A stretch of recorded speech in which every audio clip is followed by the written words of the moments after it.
my name is James, and in this Zoom you will find a Q&A about the SAT and standardized testing with Mr. Lawrence, who teaches for Haddee in the subject of SAT prep and testing. You will also find Miss Anton, who is a college counselor, works for Haddee, and speaks on the matter if a college counselor is necessary in a college environment. Both of them teach their very own curriculum on Haddee. Haddee offers hundreds of classes, all with their personalized curriculums and personal connections with all the teachers. The small group or one-on-one teaching of something with which I'm very familiar because I've been teaching and tutoring the SAT since the mid-90s.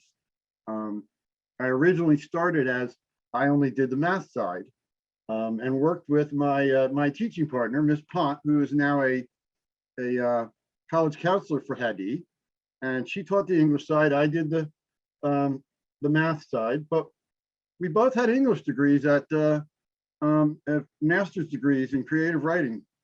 And so I watched her do the English and I learned how to do that too.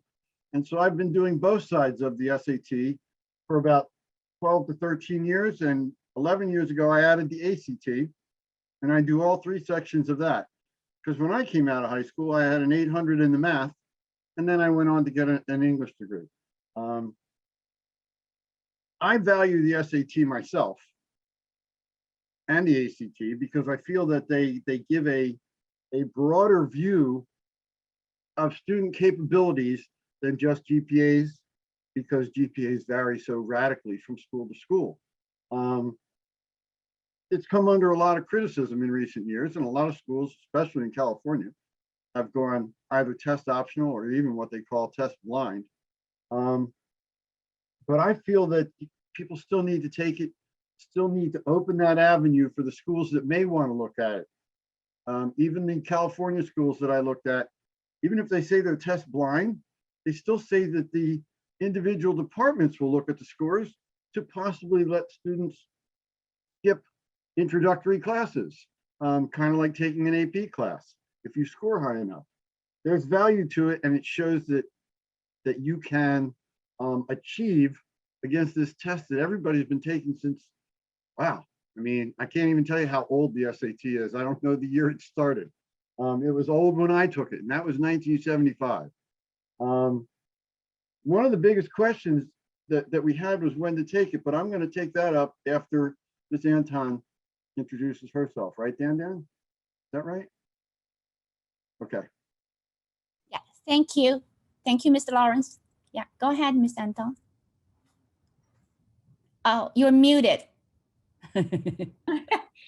My name is Shallon Anton, Ms. Anton, and I started as a high school English teacher in the 1990s. And then I also served as an ESOL teacher, and then have been a college counselor for more than 10 years now. I've worked in 2 different private schools as director of college counseling, and I've spent some time working independently as well before I joined Haddee as well. And I'm one of the strange people in the world that loves teenagers and thinks that they're really fun, and I enjoy working with students a whole lot. I really enjoy helping with this piece that I know can seem a little overwhelming with the college application process, but I like helping to simplify that, and I'll talk a little bit more about that later. Thank you, Ms. Anton. Okay, now we'll give back the microphone to Mr. Lawrence. Yeah, go ahead. You have all the questions and, Okay, yeah. Parents a survey went out to people and we compiled the results to see which questions they most wanted answered. And it wasn't surprising to me that the top question on the list was, when should I take it? When should I take these standardized tests?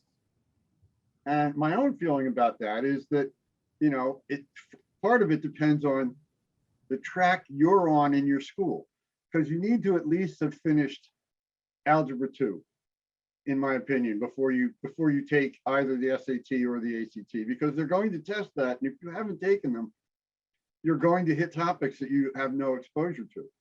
But most students nowadays are done taking Algebra 2 by 10th grade. And so I have many students, I recommend they take these tests for the first time. Some are after their 10th grade year, early fall in their 11th grade year, because what they can do then is they can get that initial score back. They can get a baseline score. They can know if they've already got the score they need or if they need to improve it. And if they need to improve it, they have plenty of time to do that. And they can continue taking tests through their junior year and right up into their senior year if they need to. When I was young, everybody took the test once and they were done. Now, I think there is a rare case when somebody takes the test once and is totally satisfied with the score they got and never takes it again. Everybody seems to take it more than once. And so taking it early, I think, is a great idea. How do you prepare to take them? Well, many people just go in the first time cold and see how they do. And there's nothing really wrong with that if what you're trying to do is set a baseline, but it depends on your goals. If you're shooting for what you hope to be a really high score, or if you're shooting for a school like, oh, until just recently, Georgetown had a policy where they wanted to see all scores. If you're looking at a school like that, you don't want to take the test until you're ready, okay? How do you prepare for it? Well, one of the things that was suggested on the questionnaire was boot camp. Personally, I'm not a big fan of the boot camp concept because from what I understand, it's like, okay, 5 hours a day for 5 days in 1 week, and then again the next week. You got 50 hours of preparation in 2 weeks. No time to really absorb it, to practice it on your own, to learn from it. It's almost like, it's a boot camp. It's a camp where you're getting it all at once. And I think like any other subject, it needs to be spread out, like over a school year, over many months. You treat it as something you're going to learn gradually and absorb and master, rather than something you can just jump into and take care of in 2 weeks. And when you do that kind of intensive thing, you can get burnout from it. I had a student just recently who had taken a Kaplan class twice. It was 48 hours each time. He took it once. He went and took the test, the ACT. He was still in the low 20s. He took the Kaplan course again. He took the ACT again. He went up 2 points to 24. He was about to give up. He was tired. His mom signed him up with me. He did 12 hours with me and just got his scores back from the June test, and he bumped from 24 to a 30. And now he can apply to where he wants to go. Some of you will be shooting for higher than 30. Maybe you start at higher than 22 or 24. But for him, he was stuck at that score and he was doing the wrong kind of prep. How much can you improve when you go with an experienced teacher of these subjects? Well, I always tell my students, you get out of it what you put into it. I have some students who come to our sessions unprepared. They didn't do all the homework, or they have this excuse or that excuse for why this isn't finished. Well, now I can't follow my lesson plan and you can't learn from it as much as you're supposed to. But the ones that work hard, that put into it, that say they have a goal, they have a score goal, a target that they're shooting for, and they work hard, I've had students go from a 22 to a 35. I've had other students go from a 22 to a 24 because they just didn't put in the work. It's not all about me or any other teacher, just like any subject. The more you're going to get out of it is your drive, your desire. And then as you rise higher on the scores, it gets harder to rise you a little higher. If I get somebody who's in the 20s or around 1,000, it's easy to give them a big bump because you just teach them some basic skills and some basic tactics on the test, and they can gain a couple hundred points. But if they're already scoring a 1470 and they want to get to a 1550, it's harder because there's less of a window to improve in, and they're already getting almost everything but the very hardest math problems, the trickiest verbal questions. If you're already getting almost all but the hardest ones, now it's a very fine distinctions that have to be taught, and how to make those distinctions. it can still be done. I had a student recently came to me with a 1470 on his last test. He just took his most recent test, but he's sure he scored in the mid 1550s. I'm going to get his scores back in July. I had another student who started at 1270 on the SAT. I worked with her for a while. She got up to a 1410 on the SAT, and she said, you know what? That's not good enough. You know what I want to do? I want to try the ACT. And we switched her over to the ACT, and she got a 33. And then she went and took the ACT one more time and got a 35. She was driven, though. She was what I mean by motivated. She wanted that higher score. She wanted to go to Stanford. She knew that she knew exactly where she wanted to go and what kind of score she needed to get there. A lot of people are asking, what are the differences? How do I choose between the SAT and the ACT? And then what's the PSAT? And to me, the PSAT is just a practice test that they give you that everybody can take. It's also part of what's called the NMSQT, which is the National Merit Scholarship Qualifying Test. And you can become a National Merit Scholar finalist by scoring well on it. And then if you apply to a school that gives those scholarships, you can get a National Merit Scholarship. Me, I was a silly guy. Back when I was in high school, I was a National Merit finalist. And what did I do? I didn't apply to a school that gave National Merit Scholarships. What would you say to that, Ms. Anton? You'd say I had a bad college counselor, wouldn't you? Absolutely. But it's basically the same exact format as the SAT, except the reading and writing sections are a tiny bit shorter. No, the writing's actually the same number of questions, but a little bit easier. The reading's a little shorter, the math is a little shorter, and they don't test quite as far into the math realm because they know you've taken one less year of courses. But the biggest difference is then between the SAT and the ACT is that the ACT was starting to catch up to the grandfathers. The SAT's been around forever, and yet they had things on their test like, oh, we have a synonym section and an analogy section and a logic section, and the ACT said, you know what? We're just going to put in this verbal section where we test you for your grammar and your command of rhetoric and argument. And everybody started to go, wow, I like that a whole lot better than studying the dictionary and learning a million vocabulary words and doing analogies. I'm going to take the ACT.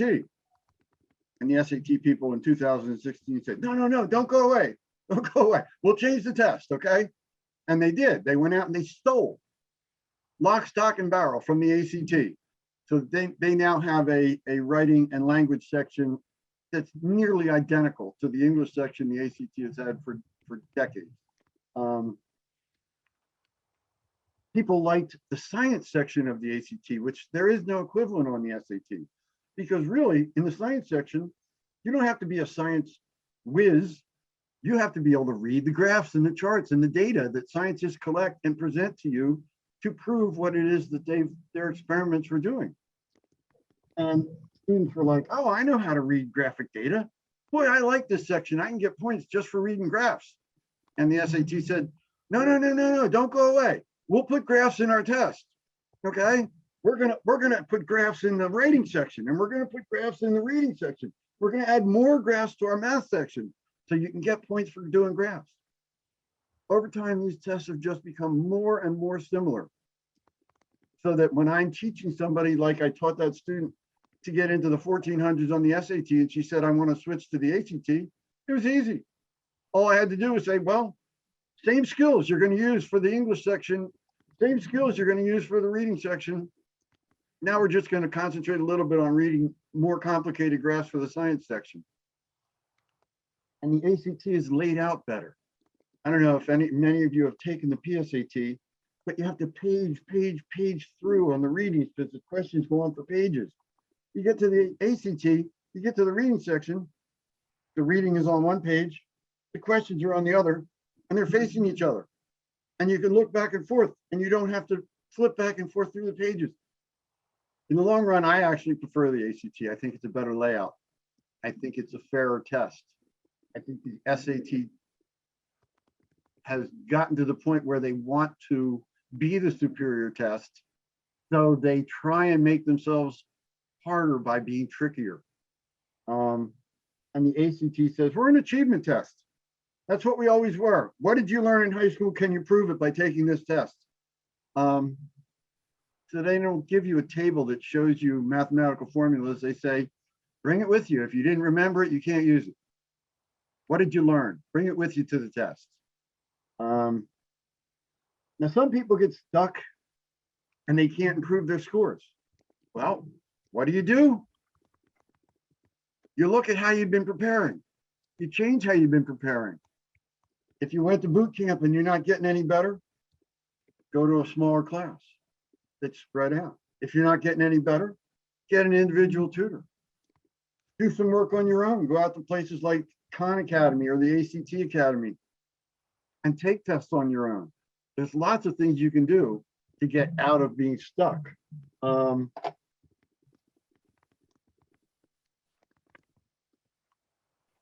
The biggest question I had, and I'm going to pass it off to Ms. Anton after this one, was, do schools care anymore? And especially the UC system, where they've flat out said they're going to be test blind. And yet they still say that they'll take the scores to determine whether or not you might be able to skip out of a freshman class. And they aren't the only school system. Obviously, there are many in the country that say they are quote unquote test optional, but they do not say they are test blind. They say, okay, you don't have to submit a score, but if they have two applicants submitting applications that are very similar, and one submitting really good scores and the other one submitting no scores at all, most college admissions officers have been there for a long time and they're used to looking at these scores, and they say, you know what? The one who didn't submit me scores probably didn't have good scores to submit. I'm going to take the one who did. What the SAT and the ACT can do for you is prop open doors that might not be open without them. If they even look at them, they can show them what your capabilities are. And what you want to do when you're applying for college is to pursue all avenues. You have to have good scores. You have to have a good GPA. You have to build a good resume, meaning you have to have all sorts of other things going on. Then you have to write really good personal essays that show them what a wonderful person you are, so that after they've read your application, the admissions officers are saying, I want this person in my community. I want this person. And you give them everything you can, including good scores. And so with that, I'm going to hand it over to you, Ms. Anton. Thank you, Mr. Lawrence. Thank you. Great. Yeah, great sharing. Go ahead, Ms. Anton. Okay, so I'm going to kind of talk a bit about a lot of big, broad things that have to do with college counseling. But where I'm getting this is that I have worked with hundreds of students who are applying to college, and I've visited hundreds of colleges. And if you've been through a campus tour, then I'm sure you feel for me that after a while, they like to walk backwards, and they like to tell you a whole lot about their internships, their great food, their close relationship with professors. And part of what I think my role is to help families cut through that and get them information that you can't just get on the tour. I'm going to share screen, and I have a quick PowerPoint to share with you all. There we go. And let's see. So what I'm going to cover is a little bit about where admission stands right now in 2021, a little bit about building your college list, the cost of college, and I should have taken testing out. I realized I had taken that, and roles and responsibilities. So right now, college admissions is doing what it has always done, and that it's changing a lot. But this year we saw unprecedented change, mainly related to testing as a result of COVID. When no one could take the test anymore, it became difficult for colleges to say that they were going to require that because they still wanted to fill their seats. So we've got this whole swath of test optional and test free. Test optional existed before COVID. About a third of colleges were already doing that, but now it's the majority of schools that do have that. Subject tests are going away. The College Board is no longer going to offer. They used to be called SAT-2s. And in addition, they're taking the essay away from the SAT, and likely to happen with that as well. These are big changes. When you had schools who demanded all of these things, that really does free up students, because sometimes even with scheduling, it's difficult to be able to take both the main SAT or ACT, and then on a different testing date a month later, do the subject test. Virtual school has changed a lot about how things are reviewed, and I know that it was difficult, even with that small section of from mid-March on for this current year's graduating class that went virtual. Discrepancies in the quality of instruction across the nation, of course, have been wide, and it's difficult for schools to know in a virtual platform how much of a course the student was really getting. This will increase the weight of a strong AP score on an exam, where if you took the AP course, there's a lot of kids out there who got A's, but maybe didn't get a whole lot about it. So if they can't produce a good, strong AP score as well, that might be a telltale sign that can be distinguishing. One misnomer that parents often say to me is students should be well-rounded. And that absolutely was what colleges were asking for 25 years ago. But now they're more looking for kids to have gone deeper into one or two things and to specialize a bit more. Than they'd much rather see that than joining all 15 clubs at their school. The other thing is everyone says this has to be so stressful, and it really doesn't. I think it's a choice, and getting good information from professionals who know what they're doing can help take that away from your family's household during the years that you're preparing and applying to school. If you have a logical approach to this and don't get caught up in hype, then that can make for a much more peaceful path to this. So putting together a college list. Before you can put together that list, it's really important that you understand what colleges are considering when they are reading a student's application. All colleges want to see what grades the student made and perhaps their GPA in the context of the school that they attend. And in addition, what strength or rigor of the curriculum the student chose. What this is saying is if you go to a school that offers 27 different AP courses, and there are other students in the school that might be taking 15, and you only took 2, that's a weaker rigor. Whereas there are other schools with far fewer course offerings than AP or International Baccalaureate, of course, or even honors courses. But a college isn't going to hold a student accountable for what their school is offering. And when grades and GPA are talked about, that often also includes class rank if you attend a school that does rank. And while that is on the decline right now, there are plenty that do, and it sort of lets the college know who you are academically at your high school. Are you at the top of your class, or are you barely scraping by? And the other factors here vary a whole lot by what college you're applying to, and also by each applicant, and even each year. So SAT and ACT scores used to be almost always on the left lane, and I think they really are still very important and can definitely help you. But for some schools, like the UC system, they're not going to be looking at it at all from an admissions perspective. The essays and the things that you write about yourself, how you tell the story of who you are outside of your grades and scores and list of extracurriculars is what's in the essay. And I really love working with students to help them figure out how to best represent themselves and how to make themselves known to the colleges of who is this human behind all of this great accomplishment. Extracurricular activities, and this includes everything from athletics to clubs, to even having a job or activities that are outside of school, which can be scouting, church, and it's unlimited.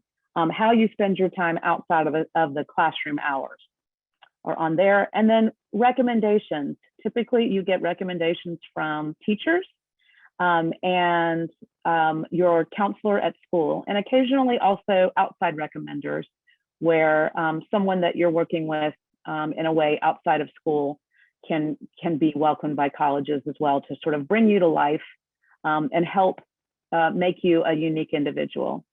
Legacy means, did someone in your family attend that college? And that's not anything that you can control, but you need to understand that at some schools is extremely important and can really give a leg up to some of the applicants.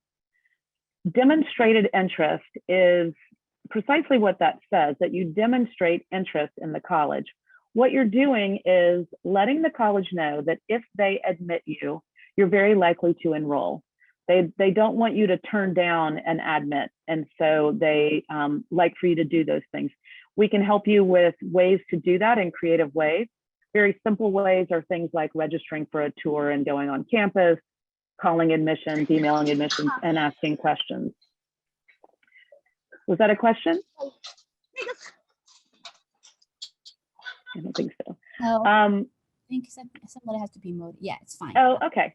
Yeah. And then finally, an athletic art or artistic talent, something that can be, athletics can completely take away the rest of these factors in some cases, but there can also be things like the orchestra in the school has all of their oboe players graduating, and you happen to play the oboe, and so that can help bring you in if you're interested in being involved in that as well.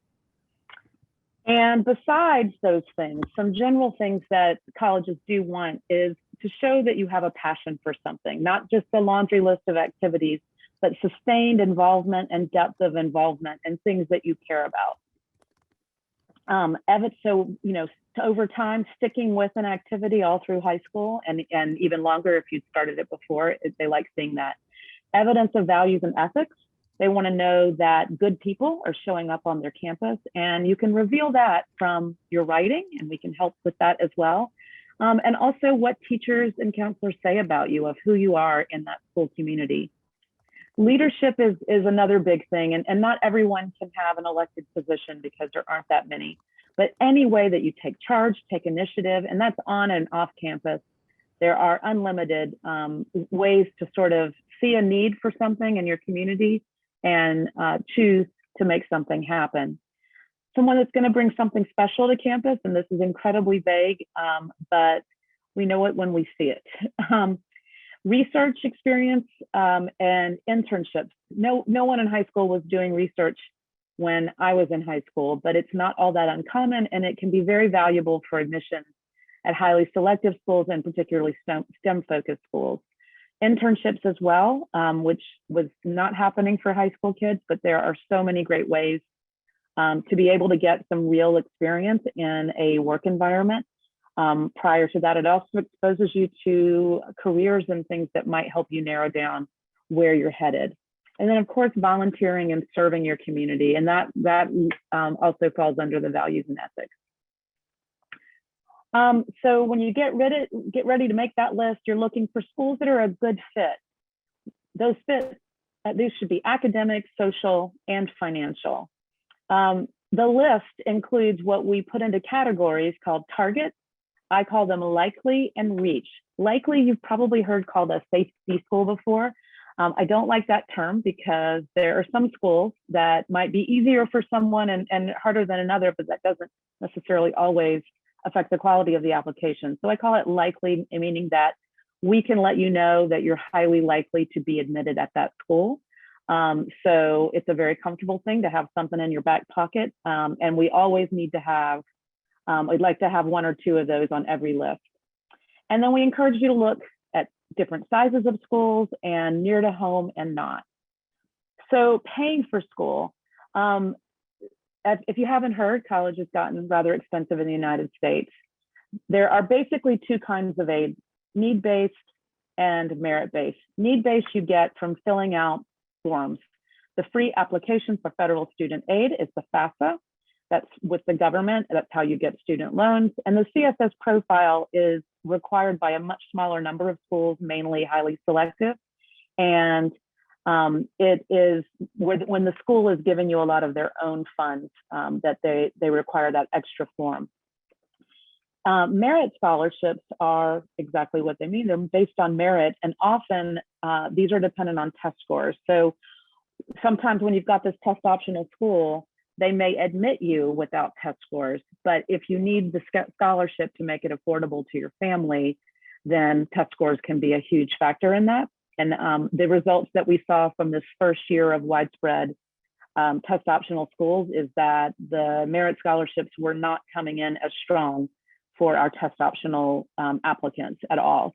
And so that is something else to think about. One thing as a college counselor that I enjoy doing is helping if a family is on a budget for college, which most are, that I can help tell you which schools are most likely to give the most amount of merit aid for any individual student. I can look at one student and say, okay, let's look at schools where I think they would be happy to see your application and help make that a win-win for everyone. This is a quick comparison, and the only things I really want you to look at is this first line at the top and the bottom. The first line is the sticker price of a school, meaning their published cost of attendance, saying, if you come here, here's what we charge. The final line is a net price paid by a family. This is hypothetical, but these are things that I see every year with my students. What you can see is that an in-state public university is what most families think is going to be the least expensive option for them. And then maybe a private school that's not as expensive as the big private. And then out-of-state public, most people, as you can see, it's nearly double typically to go out of state as far as sticker prices go. And then some of the most selective schools with very, very high sticker prices. But when everything shakes out, often when my students are admitted to the highly selective schools, because those schools have really big bank accounts, that ends up being the least expensive option very frequently to my families. And also with merit aid, often an out-of-state public university can end up being less expensive than their in-state option. So we want you to keep an open mind and never eliminate something just based on sticker price. And that's something we can tell you whether it's likely that there would be a discount on that. Finally, I want to talk about roles and responsibilities for families. And this has to start with student independence. I've been working with teenagers for a long time now, and the thing that trips them up more than anything is when they aren't ready to be independent. Keeping balanced by being able to take care of themselves. And that means keeping their health with sleeping right, eating well, and getting exercise. And then managing their time, waking themselves up every day. Nobody's going to be there in the dorm. And so they need to learn to do this before they hit school. Managing relationships, and this goes for potential conflicts with peers, but also learning to communicate appropriately and effectively with the adults in their lives. That we don't like to see our students emailing the teachers first before a high school student speaks to the teacher themselves about an issue that they might have. Taking care of things at home, writing their own emails for sure, and not letting their parents do what they can easily do for themselves. And it's kind of a step down program for us parents, but if you haven't already started doing this sort of thing, it's time at the high school age. Parents are definitely in the car on this ride, but students definitely need to be in the driver's seat. And what I have seen is when parents drive everything and pick the college for their students don't embrace the college, and they're often the ones who choose to transfer later, who aren't as invested in even searching and being excited about the process and doing that test prep. And also teaching them that disappointment happens, but that doesn't mean that you shouldn't take risks. And someone's going to get into these schools, and so throwing things on the list, knowing that if you apply to a dozen highly selective schools, it's highly unusual that you're going to get into all of them. And it may be that your favorite one isn't the one that happens, but I've never had a student come back to me later when they go to a different one without saying, I think it was the right thing. Parents, allow them to lead and encourage them to advocate for themselves first. Let them talk through it with you if they want to know how to do that, but ideally that they take the lead. Encouraging independence, offering support and not pressure. They often shut down with the pressure and just they want to make it their idea. And focusing on fit for that child and what school is going to be best for them. And I know as my own children were going through this, every time I saw parents with kids in the same grade, all they talked about was college.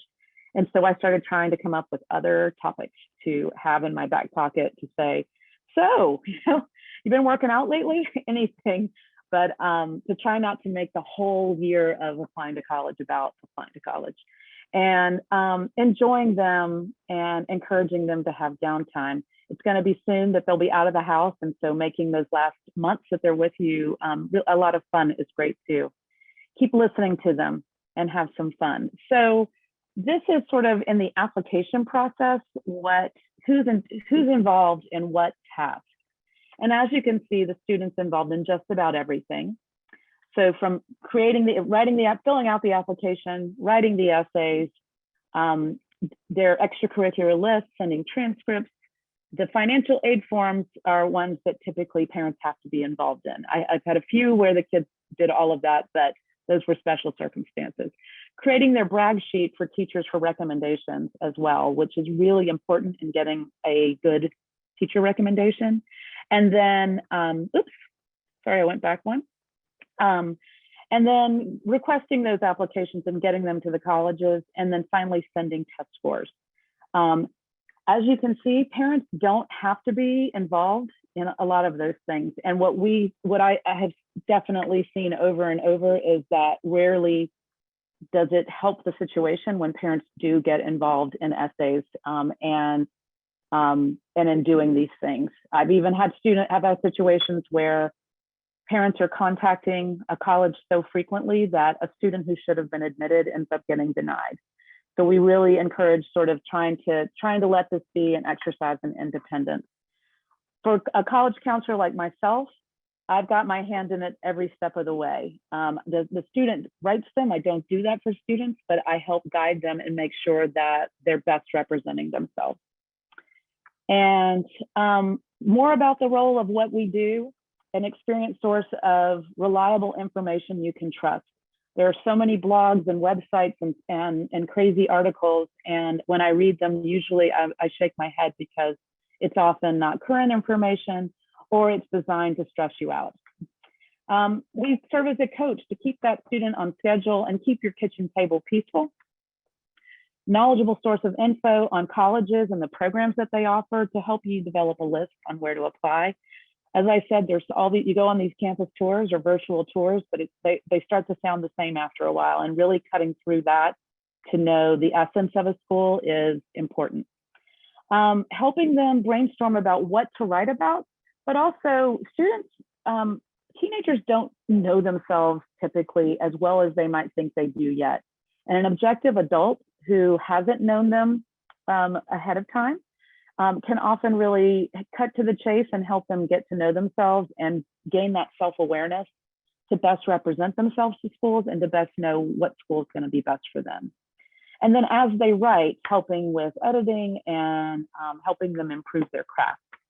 In addition, helping them to offer the best highlights so they'll get those good recommendations and best represent the activities that they did. Advising them all through high school sometimes on what courses to take, testing, and even helping with extracurriculars and summer programs, helping look for internships or even research that they can get involved in. And we keep up to date on what's going on with the colleges, and trust me, it's changing constantly. Essentially, we make your efforts more efficient. So you don't waste time and energy on things that you could do in a lot less time. The biggest thing is we ensure that a student produces a high quality application. Nothing breaks my heart more when I have a student who has worked so hard through high school, but they kind of last minute it on the application and they don't come across to people that don't know them, that are only reading an application and not meeting this person usually. So we make sure that you do the best that you can. Best time to get started, sometimes it's now, but this is a family choice. And I respect the budgets are different on what you can do, but the junior year gets really crucial in talking with someone, and definitely during the application season. I will have friends and family that, you know, will ask me for a conversation, and I offer to help, and they feel bad, you know, they don't want to bother me. And then they get very strange results because they didn't have the right information. But all of this said, there are great things ahead. If just for these families that are tuning in, it's clear that you are invested in success. And I know that you all have wonderful futures ahead of you. Oh, that's great, Ms. Anton. Thank you. And also Mr. Lawrence as well. So we're going to open up. Thank you. You guys are on time. We're rushing. Yeah, thank you.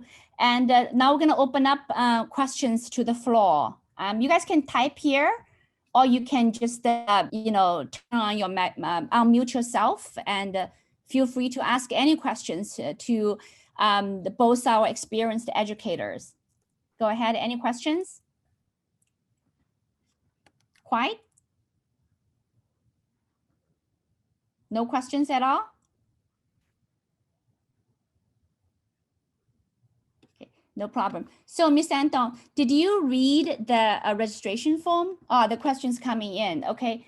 Would you recommend a prep for both SAT and ACT the same time and take both tests around the same period? And I would not recommend that you prep for both of them at the same time. I think it's important that you choose one and focus on it.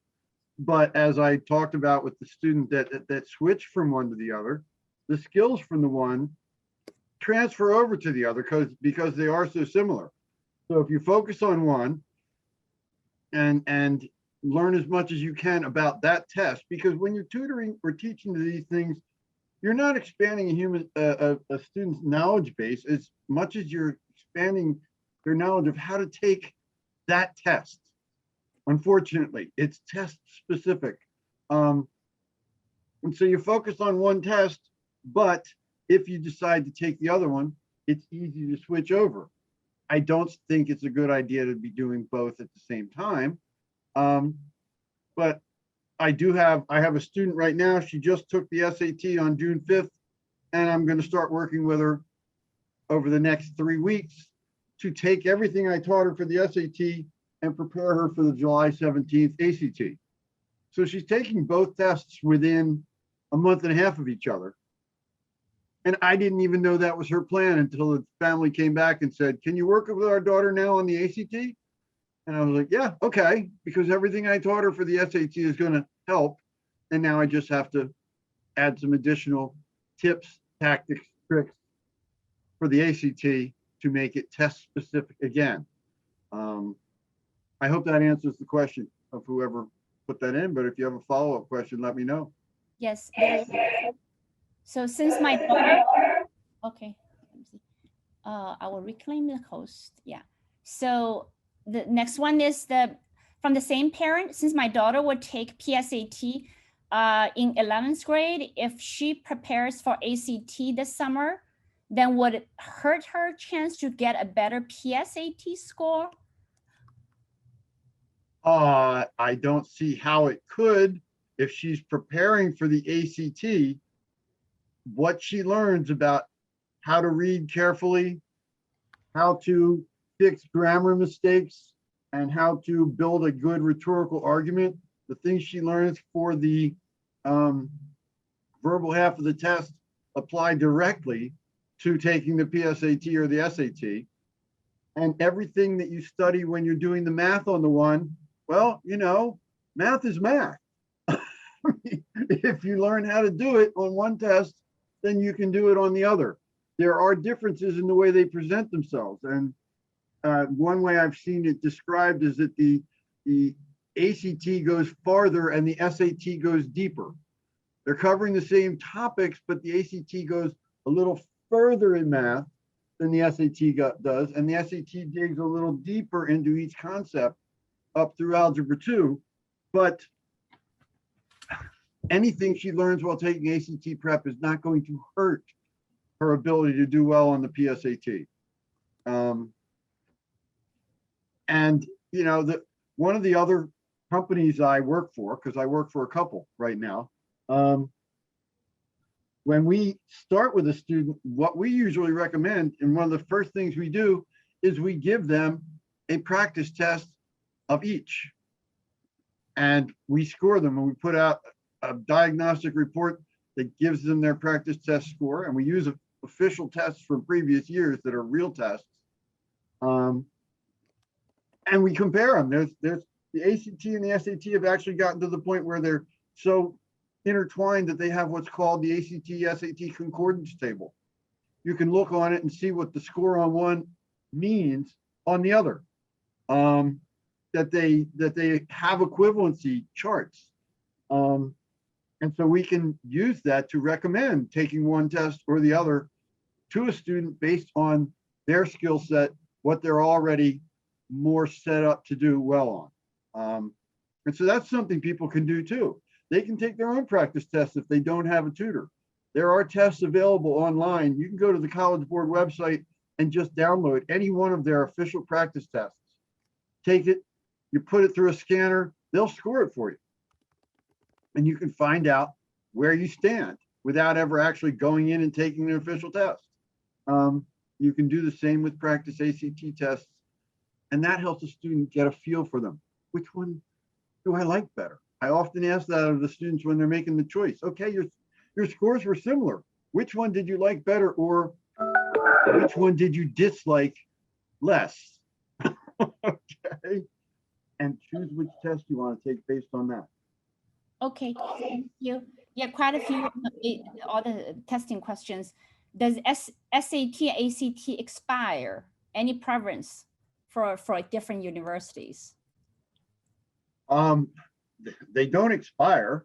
And there was a time when people had the feeling that East and West Coast schools preferred the SAT and Midwest, Central the United States preferred the ACT because that was their origins. That seems to have gone away. I mean, every school will consider them equally. Do you find that true, Ms. Anton? Yeah, colleges have no preference. They just want the highest one. Gotcha. Okay, and so it used to matter where you were located or where you were applying might matter which test you were sending in, but it no longer does because they've become so equivalent. Okay, so again, a lot of testing questions. How many points should we expect to improve after each practice? I don't know really exactly what means like, and well, what's the best way to get the maximum improvement after each practice? Yeah, I think it's a vague question, but you know what the point is. And I'm not sure what they mean by each practice. Yes. Yeah. It's like the student I was talking about recently who was stuck in the low to not even quite mid-20s after all sorts of prep. And the first couple of practices he did with me, which I hadn't really taught him much yet, I was saying, here, do this practice test, then come to me and we'll talk about it. And he was scoring right about the same, and he was getting discouraged, and he was looking down in the mouth, and he was like, I don't know if this is really going to help. And I was like, Andrew, trust the process. This process works, okay? Give it time. We'll go through 8 sessions, 12 hours. We'll go, if you need more than that, we'll do a little bit more than that. And after the halfway point, his score started rolling. He jumped into the 26, 27 range. Then he jumped into the 29, 30 range. He was putting out practices. His final science score was a 33. You know, I mean, and his composite was 30 because he did have a score that was below 30 still. He could not quite bring the math up to the 30. But that's what a composite is. It gives you your average of all the scores. And so I said, trust the process. It's not like I can say you're going to gain this many points after each practice. It's, you can gain points if you continue and devote yourself to this process and this practice. And you can go up anywhere from 2 points if you're not putting in the work to my highest gain ever, I told you, was 13 points from a 22 to a 35 composite. And you know, the student came and thanked me afterwards, and I'm like, hey, you did the work. Congratulations to you. And like Miss Anton said, I love working with the students. I love working with the teenagers and seeing the joy on their face when they get something, when they get it, their eyes light up and they're like, oh, wow, I can do this now. I'm not going to go into the test filled with test anxiety and afraid that it's going to change my whole future and I'm not going to score high enough. They go in with confidence because they know that they've been able to master it in practices. But being able to go into the testing room with confidence can make more point difference than the knowledge itself, because you're not sitting there sweating and worried. Test anxiety kills. It just destroys scores.